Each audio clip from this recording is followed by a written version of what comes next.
कि पलनिया का एक ऐसा लड़का है जो पूरे डिस्ट्रिक्ट में टॉप करके दिखाया है कि बच्चा 400 लाता है तभी अपने आप को फर्स्ट समझता है। नमस्कार, आप देख रहे हैं टकलू न्यूज़। मैं हूं आपका छोटा भाई राजवीर। फिलहाल मेरी मौजूदगी कटोरिया प्रखंड के मालबथान गांव से ठीक थोड़ा सा आगे पलनिया है और वहीं पर है। और ये जो रूट देख रहे हैं वो रूट कटोरिया टू जमदाहा मोड़ होते हुए बौंसी की रूट है। और वैसे जगह पर आज खड़े हैं जहां पर लोग आने से पहले एक बार सोचते हैं। और ऐसे गुमनाम जगह से हमारे डिस्ट्रिक्ट में अव्वल स्थान पाने वाले ऐसे स्टूडेंट से आज हम आपको मिलवाने वाले हैं जो कि इंटरमीडिएट एग्जाम में काफ़ी बेहतरीन रैंक हासिल किया है और काफ़ी बेहतरीन नंबर से पूरे डिस्ट्रिक्ट में बहुत ही कमाल करके दिखाया है। ऐसे गुमनाम जगह, ऐसे गुमनाम कोचिंग सेंटर जिसको किसी भी प्रचार की जरूरत नहीं पड़ती है। यहाँ के सर से जब हम मिले तो उनका कहना है कि हम ऐसे चीज को हमेशा माइंड रख के चलते हैं ताकि लोग मेरे प्रचार बोर्ड से देखकर मुझे ना जाने, मेरे बच्चे का रिजल्ट से मुझे जाने। और उसी क्रम में आज खड़े हैं पलनिया में और ऐसे गुमनाम जगह से ऐसे ऐसे स्टूडेंट यहाँ पर कारनामा करके दिखाए हैं, इतने अच्छे रिजल्ट ला के दिखाए हैं, देखने के बाद आपका होश उड़ जाएगा। सामने बोर्ड लगी हुई है, उस बोर्ड पर आपको दिखाएंगे कि पिछले कई सालों से यहाँ पर जिस हिसाब से रिजल्ट बना रहे हैं, यहाँ के कोचिंग संस्थान के जो संस्थापक है, मैं उनसे भी बात करूंगा। और यहाँ पर जो आज डिस्ट्रिक्ट में 2025 का जो रिजल्ट आया है इंटर का, उसका जो लड़का है जो टॉप किया है, उससे भी बात करने का प्रयास करेंगे। आइए अंदर चलते हैं।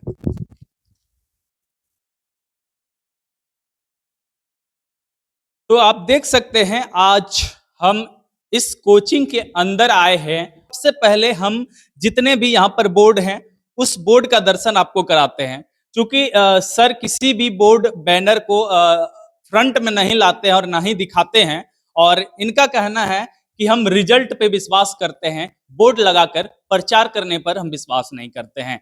80% से ऊपर जितने भी विद्यार्थी हैं इनके टीचर का बैनर में उसका स्थान दिया गया है। आप समझ सकते हैं कि 80% से ऊपर 2024 का रिजल्ट है। ये आप देख सकते हैं 447 गुंजन कुमारी, 429 उषा कुमारी, 420 लक्ष्मी कुमारी, 420 सुनीता बेसरा, 416 परवीन कुमार, 406 मनीष कुमार, 404 अजय कुमार और 403 विक्रम कुमार, 402 के साथ सिंधु कुमारी 2024 के बैनर में है। आप बैनर पे नाम देख सकते हैं, एमके कोचिंग सेंटर, एड्रेस है पलनिया कटोरिया बांका।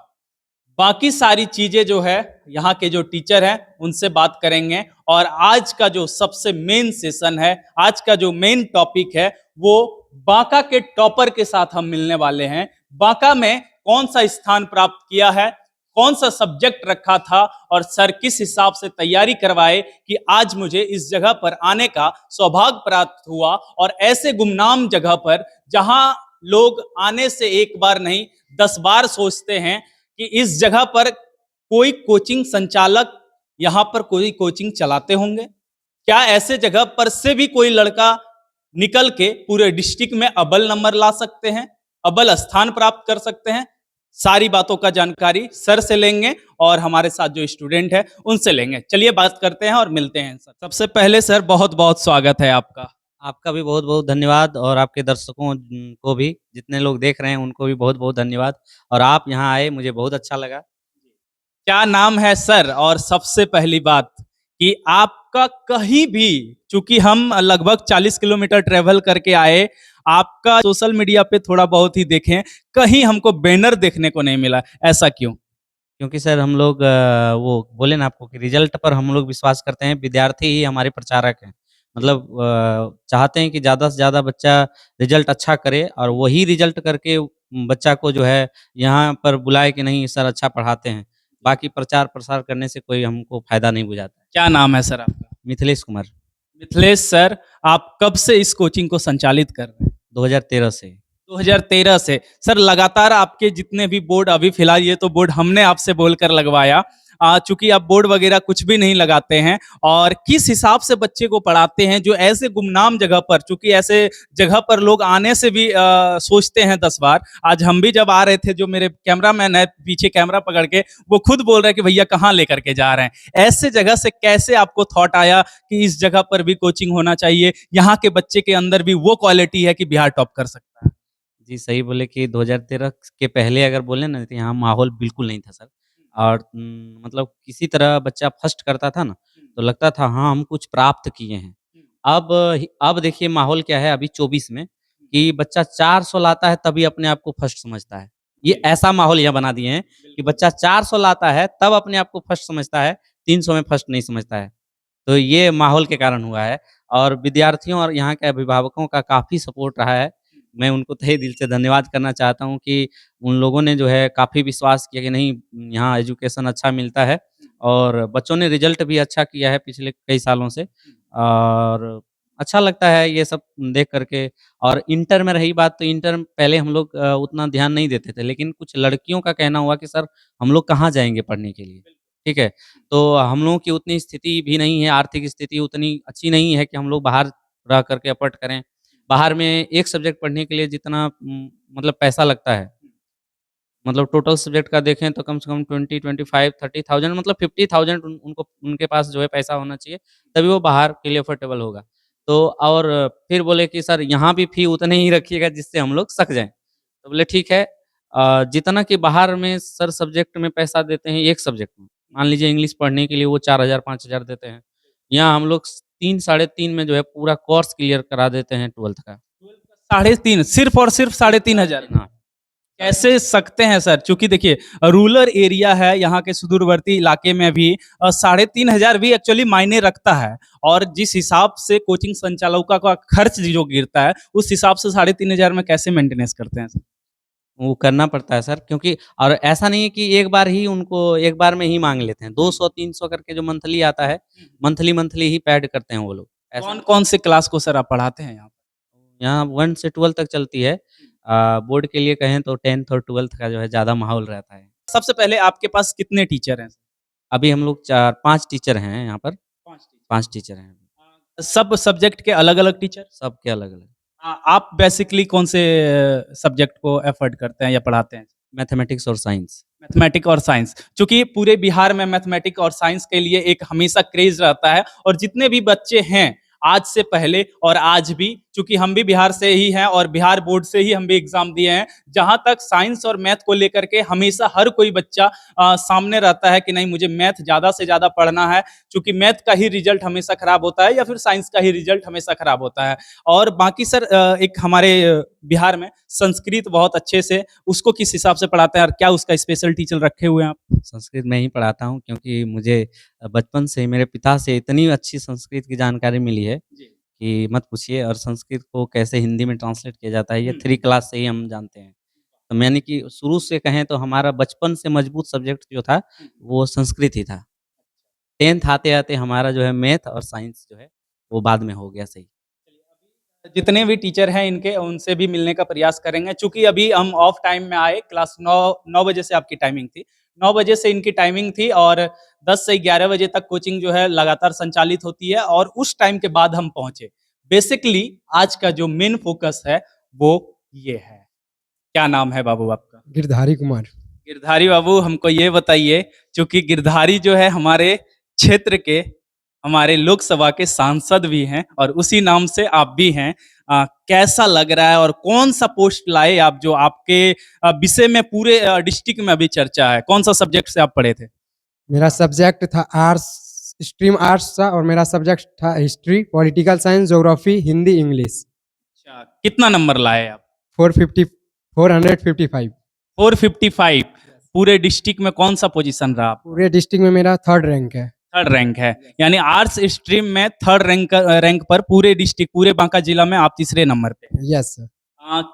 कैसे, मतलब कैसे संभव हो पाया? चूँकि आपका जो गाँव है, आपका जो क्षेत्र है, इस क्षेत्र को देख के ऐसा लगता नहीं है कि यहाँ का भी बच्चा पूरे डिस्ट्रिक्ट में या पूरे स्टेट में टॉप कर सकता है। कैसे संभव हुआ? कितना घंटा पढ़ाई करते थे आप? हम घर पे 4 घंटा पढ़ाई करते थे रेगुलर। बस 4 घंटा? हाँ, और सर जो क्लास में बताते थे उसको ध्यान से सुनते थे और उसी को घर में जाके अच्छा से रिवीजन करते थे। सर कितना घंटा पढ़ाते थे आप? सर यहाँ पे 3 घंटा हम लोगों को पढ़ाते थे। 3 घंटा, यानी 4 घंटा घर पे और 3 घंटा यहाँ कोचिंग में। टोटल आप 7 घंटे की जो है रूटीन बना के रखे। Yes sir. क्या-क्या रूटीन था? चूँकि देखिए आप एक इंस्पिरेशन बनने वाले हैं फ्यूचर के लिए भी और जो अभी आपका प्रेज़ेंट में है। चूँकि आप एक सीनियर क्लास हो गए, अब आप डिग्री के कॉलेज में जाइएगा और आपके नीचे जितने भी स्टूडेंट रहेंगे, चूँकि अभी के बाद से ही सर का कोई ना कोई नया बैच चालू हो गया होगा, वो बच्चा आपसे जूनियर रहेगा और आप 3rd रैंक लाए हैं पूरे डिस्ट्रिक्ट में, आप हमेशा के लिए प्रेरणा बन के रहेंगे जूनियर बच्चों के लिए।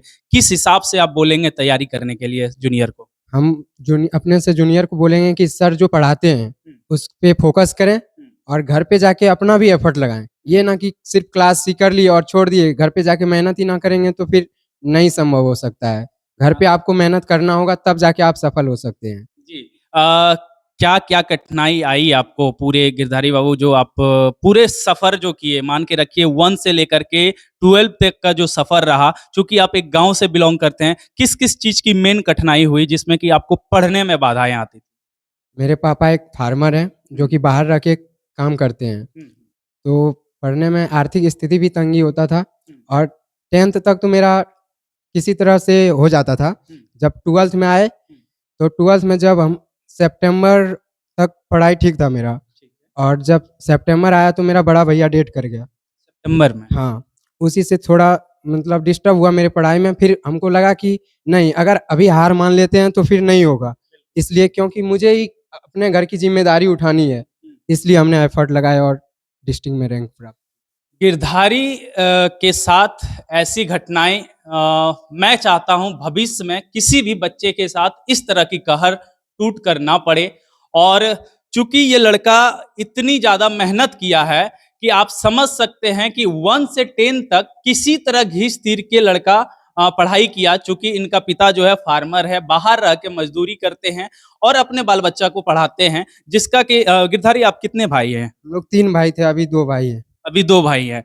सितंबर में इसका बड़े भाई डेथ कर गए, उसके बाद इसकी मानसिक स्थिति भी इतनी ज़्यादा प्रेशराइज़्ड हो गया घर से कि घर की सारी ज़िम्मेदारी इस लड़के पे आ गया और उसके बावजूद ये हार नहीं माना और हार नहीं मानने का आज सफलता जो है वो इसकी कदम चूम रही है। आज ये एमके कोचिंग सेंटर के जो संचालक है उसको गौरवान्वित महसूस करवा रहे हैं और हमारी इनके क्षेत्र के जितने भी लोग हैं, जितने भी यहाँ के टीचर से लेकर के बड़े बुजुर्ग हैं या फिर जितने भी पब्लिक हैं, सबको गौरवान्वित महसूस करवाया है कि पलनिया का एक ऐसा लड़का है जो पूरे डिस्ट्रिक्ट में टॉप करके दिखाया है और ऐसे कठिनाइयों के साथ भी गुजर के इतनी अच्छी पोस्ट पर आकर के आज पहुंचे हैं कि पूरे क्षेत्र में और पूरे डिस्ट्रिक्ट में एक प्रेरणा का स्रोत बन गया है ये गिरधारी। सबसे पहले गिरधारी ये बताइए कि परेशानी तो लाइफ में बहुत आती है, उसको झेलते हुए आप इस पोजीशन पर पहुंचे, क्या लगता है अगर आपके साथ कठिनाई नहीं आती तो आपका क्या फर्स्ट रैंक आ सकता? Yes sir. क्योंकि आप जिस हिसाब से मेहनत किए हैं, चूंकि आपकी काफी सारी मैंने वीडियोस भी जो आपकी वायरल हुई है, पटना में जो आप गए हुए थे इंटरव्यू के लिए, सॉरी पेपर वेरिफिकेशन के लिए, वहाँ की आपको वीडियो देखा और आपने जिस हिसाब से तैयारी की उसमें सब सर का क्या भूमिका रहा? सब टीचर के समान योगदान था। सब समान योगदान था। हमारे गुड्डू सर और मिथिलेश सर का योगदान था। किस हिसाब से आपको बताते थे? क्या-क्या मतलब देखिए, चूँकि आप सीनियर हो गए और आपको लाइफ की हर एक चीज़ की तुलना करते हुए, हर एक चीज़ को देखते हुए आपको आगे बढ़ना था। इसमें मतलब पढ़ाई के अलावा आपको सर किस हिसाब से सपोर्ट? सर हमें आर्थिक स्थिति से भी सपोर्ट किया। आर्थिक स्थिति से? Yes sir. देखिए, ये चीज़ बहुत कम देखने को मिलता है।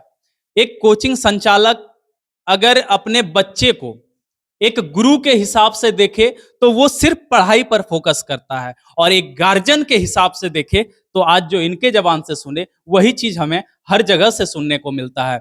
क्योंकि आप 1 से 10 तक जब भी पढ़ाई करते हैं तो हाई स्कूल में रहते हैं, उसके बाद आप कहीं ना कहीं एक +2 स्कूल में जाते हैं और तरह तरह की सब्जेक्ट, तरह तरह की कठिनाइयां, तरह तरह की चीज को आपको झेलना पड़ता है। उसके बावजूद अगर कोई टीचर अपने बच्चे को अपने बच्चे समझकर पढ़ाए तो आज रिजल्ट इस हिसाब से आता है। कौन से सर जो हैं आपको बचपन से आपको मतलब आपके तो यहाँ गांव के ही सर हैं, बचपन से किस हिसाब से लगा कि सर हमको कितना मदद करेंगे या किस हिसाब से पढ़ाएंगे? आज हम पूरे डिस्ट्रिक्ट में टॉप किए हैं, पूरे डिस्ट्रिक्ट के लिए आप इंस्पिरेशन बने हुए हैं, सर को किस हिसाब से देखते हैं आप? क्या बोलना चाहेंगे सर? सर हमारे बड़े भैया के समान है और सर का बहुत सपोर्ट रहा है हमारी पढ़ाई में। मेरे पास किताब खरीदने के लिए पैसा नहीं था, सर ने दिया था। ऐसे ऐसे लड़का जब आगे बढ़ता है ना, सही कहते हैं अंदर से सुकून मिलता है। ऐसे ऐसे बच्चों को मैं बहुत ज्यादा सपोर्ट करना चाहता हूं, क्योंकि इस तरह के टीचर जो कि अगर बाहर से कोई देखे तो एक झलक में टीचर बोलेंगे भी नहीं, और इनके अंदर की गुण को जो देखा जाए वो काफी ज्यादा सराहनीय है। और आपके साथ क्या बोले, गुड्डू सर, बहुत बहुत स्वागत है सर। क्या नाम है आपका? गुड्डू जी, कौन से सब्जेक्ट का आप टीचर हैं? सोशल का है। कौन कौन से क्लास को आप पढ़ाते हैं? 9, 10, 7, 8, 12। 11, 12 भी पढ़ाते हैं। ये बच्चा जो आपके सामने गिरधारी आज टॉप करके पूरे डिस्ट्रिक्ट में जो है 3rd रैंक लाया है, किस हिसाब से आप इसको देखते हैं और कैसा लग रहा है आपको? उनको तो बहुत अच्छा फील हो रहा है, और जितने भी यहाँ टेस्ट लेते थे उसमें यही रहता था पहला रैंक। क्या रूटीन था आपका, जो आप लोग पूरे टीचर हैं, किस हिसाब से बच्चे को पढ़ाते हैं और इतने अच्छे अच्छे नंबर? आप एक बार कैमरा को फोकस करवाएंगे, देखिए 2023 का रिजल्ट है, रैंक 1 पे है रमेश कुमार 471, जो कि मैथ में 100 में 100 लाया हुआ है। आप सोच सकते हैं कि बिहार बोर्ड में अगर 100 में 100 बच्चा ला रहा है तो उसकी क्या क्वालिटी होगी, उसके अंदर की जो है ऑब्जर्व करने का क्या शक्ति होगा। उसके बाद आप देख सकते हैं राजा कुमार, जो कि 460 नंबर, 92% मैथ में, ये भी 100 में 96। इस हिसाब से लंबी लाइन लगी हुई है। टोटल मुझे ऐसा लगता है कि 5 ऊपर और 10 नीचे, 15 ऐसे स्टूडेंट है जो कि 400 यानी 80% से ऊपर है। ऐसे ऐसे कोचिंग संस्थानों को सपोर्ट कीजिए, आगे बढ़ावा दीजिए, और ऐसे ऐसे टीचर जो कि अपने आप को कभी किसी बोर्ड के थ्रू प्रचार नहीं करना चाहता है, अपने अंदर की क्वालिटी, अपने अंदर का गुण और बच्चे में क्या गुण है उस चीज को दिखाना चाहता है। गुड्डू सर हमारे साथ हैं। गुड्डू सर, क्या आप अपने पढ़ाई का थोड़ा रूटीन बताइए, क्योंकि देखिए आपका जो कोचिंग सेंटर है, ये कोचिंग सेंटर आज के बाद, यानी जो बच्चा आज का आपका 3rd टॉपर है, इसके बाद जो है कहीं ना कहीं आपका कोचिंग भी काफी ज्यादा प्रेरणादायक होगा हमारे पूरे क्षेत्र में। जितने भी कोचिंग संचालक हैं, जितने भी कोचिंग सेंटर है, क्या रूटीन है सर, किस हिसाब से पढ़ाते हैं? जितना भी क्लास में ये लिखाया जाता था, लेकिन हम लोग उससे हट के टेस्ट लेते थे। टेस्ट भी लेने में जिस तरह बिहार बोर्ड टेस्ट लेते थे वैसा ही लेते थे। सामने पूछिए, गिरधारी जी बताएंगे। महीने का क्या शेड्यूल है सर, कितने बार एक बच्चे का टेस्ट लिया जाता है? मतलब हर एक सप्ताह में टेस्ट हो ही जाता था, यानी महीने में कम से कम 4 टेस्ट? 4 से ऊपर भी हो जाता था, 5, 6। सर, ऐसा मतलब बच्चे के अंदर की क्वालिटी को आप लोग किस हिसाब से झांकते हैं? टेस्ट से ही झांक लेते थे।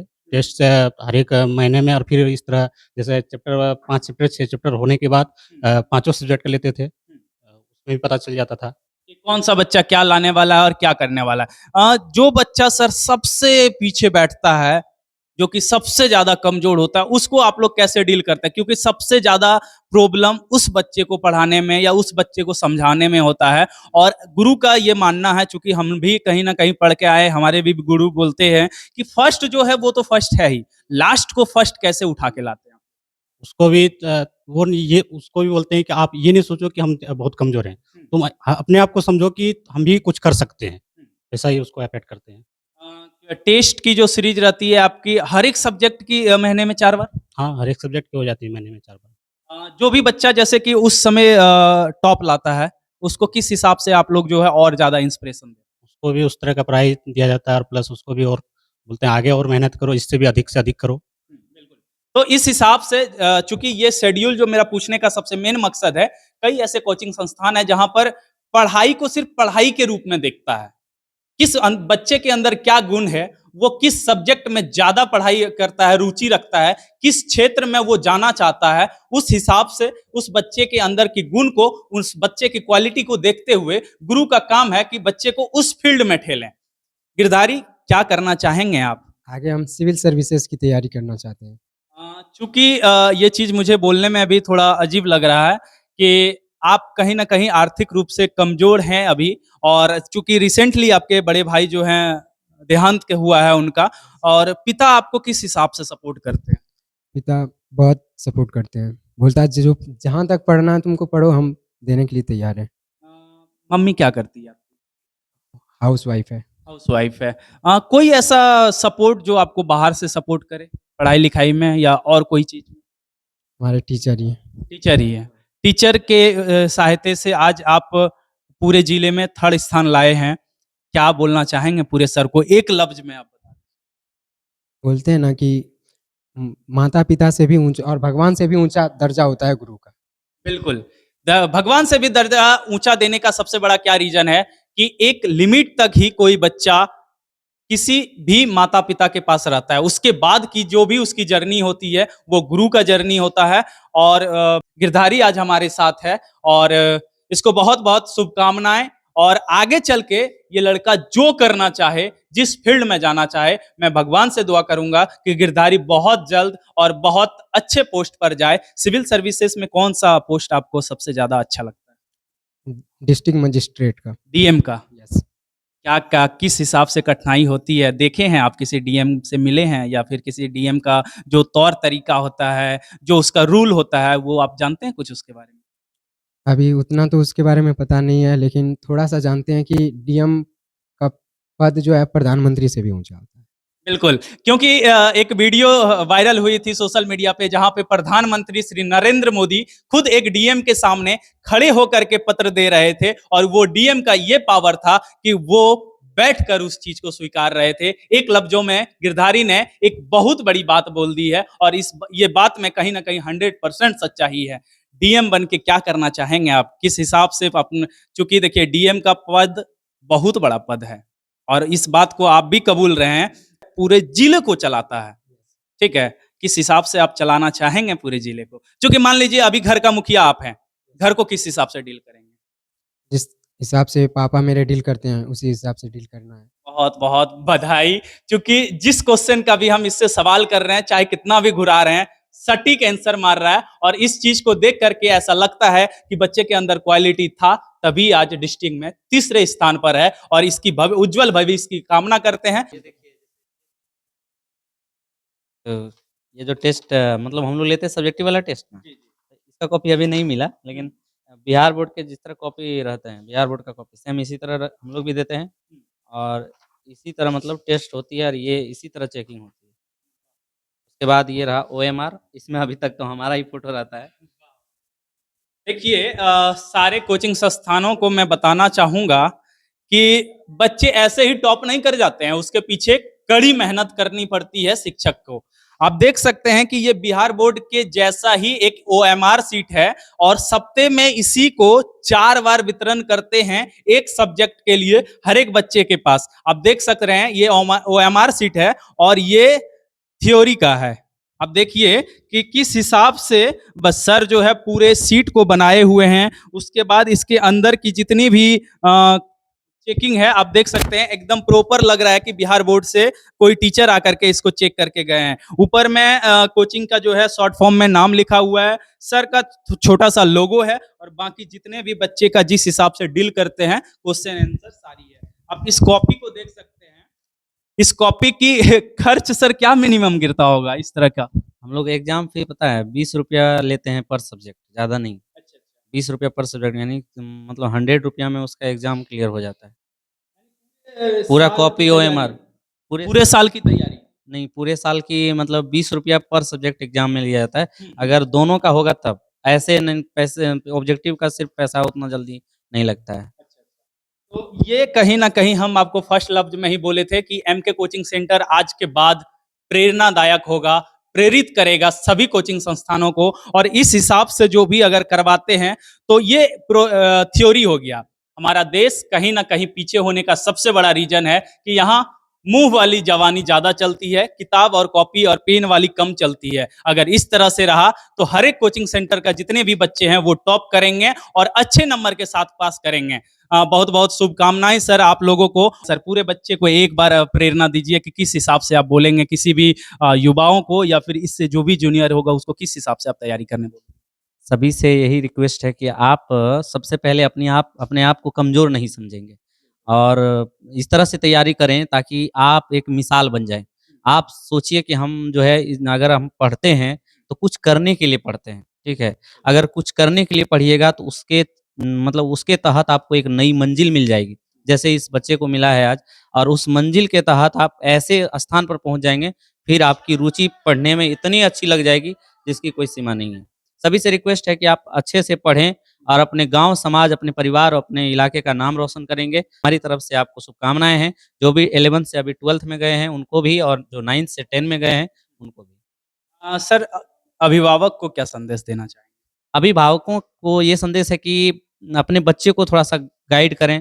आजकल जैसे मोबाइल का ज़माना है, तो बच्चे को थोड़ा-सा मोबाइल से दूर रखें। जैसे कि इसको भी मैंने कहा था कि ये बच्चा भी मोबाइल छोड़ दिया था मतलब 4-5 मंथ कि मोबाइल से इसको लेना-देना नहीं, रिचार्ज ही नहीं कराया था। अभी बिहार बोर्ड का कॉल आया तो इसको नहीं आया, प्रिंसिपल को आया, क्योंकि इसके फ़ोन में मतलब कुछ नहीं था।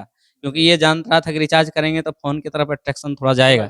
हाँ, तो इसलिए वही रिक्वेस्ट है गार्जियन से कि आप बच्चे को थोड़ा-सा मोबाइल से दूर रखिए, सब कुछ ठीक रहेगा। बाकी हम लोग हैं, जितने टीचर्स हैं सब समाज को बनाने में लगे हुए हैं।